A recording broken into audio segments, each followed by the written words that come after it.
You ask Tiger to solve. This deals with linear equations with one unknown. The final result is x equals 4. Let's solve it step by step. Simplify the expression. Simplify the arithmetic. Group all x terms on the left side of the equation. Subtract 6x from both sides. Group like terms. Simplify the arithmetic. Group like terms.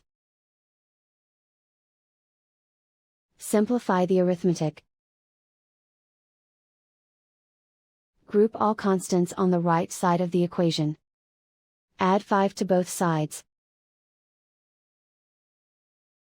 Simplify the arithmetic.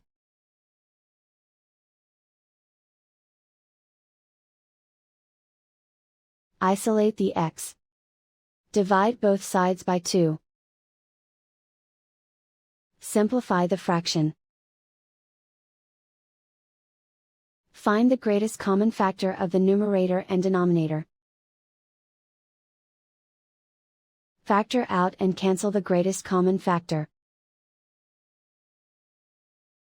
And so the final result is x equals 4.